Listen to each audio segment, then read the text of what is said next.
Joining us now to talk more about this is Representative Dina Titus. Thank you so much for joining us tonight, Congresswoman. How are you? Good, thank you. Thank you for having me. Well, we want to start with something that President Trump had said about the post office earlier today while on the campaign trail. Let's listen in. Do you have an update on the post office situation? Yeah, the post office is running as well as it has in a long time. Yeah, there again, the president saying the post office is running as well as it has in a long time. So, Congresswoman, do you have concerns right now that changes with the post office is going to create some problems with mail-in voting here in Nevada? Well, I certainly think that's the president's intent. You know, he says today it's running well. Just a couple of days ago, he said he wanted to stop the post office from having a mail-in election because it would lead to fraud. He's not worried about fraud. He's worried about turnout because people aren't voting for him. Now, they got so much pushback, not just from the Democrats, but from veterans and seniors and small businesses that rely on the post office, that they backed off of the policies that they've had to undermine its operations. They are not undoing the bad things that they've already done. They're just not moving forward with any others. And the bill that we're going to consider in Congress this weekend will undo those things. Yeah, and Congresswoman Titus, today you held a press conference with Representative Horsford on the importance of the funding for the post office. What are you doing to protect the post office in that funding that you say is so important? Well, part of the HEROES Act that we passed almost 3 months ago included $25 billion for the post office. Now, the Republicans have sat on that, saying we need to take a pause, even though people can't afford to take a pause all this time. The president then said, well, if you'll send me just a bill that looks only at the post office, I'll consider it. So that's what we're going to do when we're going to go back. We're going to put the $25 billion in that bill again and send it one more time to the Senate. But if they want to compromise, we've said we'll go with $10 billion if you'll come down to that. But they need some resources to continue to operate efficiently and effectively.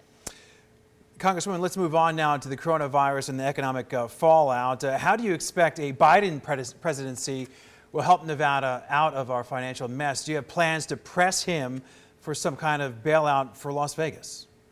Well, no question about it. Tonight, when I gave the vote for Nevada for Biden, I stood in front of the Welcome to Las Vegas sign, and that's a symbol of the resiliency of this community. But standing with me were frontline workers, because they are the key to the recovery, both from the virus and for the economy. The two have to go together.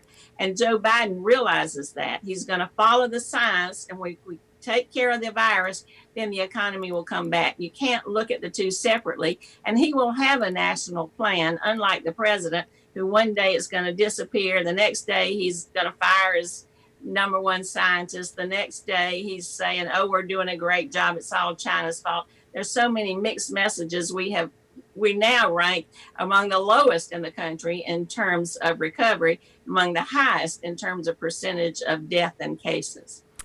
And today is the 100th anniversary of the ratification of the 19th Amendment, which gave women the right to vote. You've been a female in politics for a long time now. We have 2 U.S. senators from Nevada who are women, and now a female vice presidential candidate.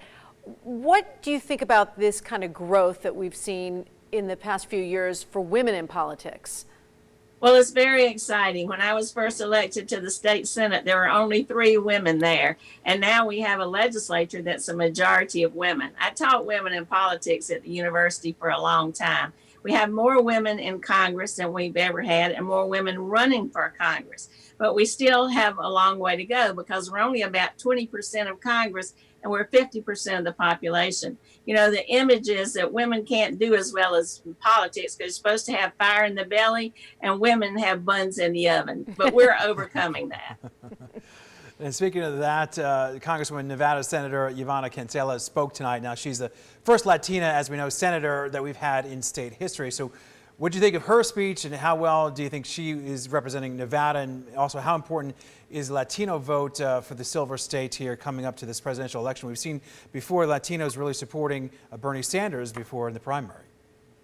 Well, I think Ivana is great. She really represented Nevada well. She is a rising star. Her district overlaps with mine, so it's an honor and a pleasure to work with her on a number of issues ranging from dreamers to unemployment to getting the strip back open and operating. So I think you'll see a lot coming from her in the future. And she was one of the early ones to come out for Joe Biden. So even though there was some support here for Bernie Sanders, we are now united and moving forward. And Ivana and I are both riding with Biden. Okay. Dina Titus, thank you so much for joining us this evening.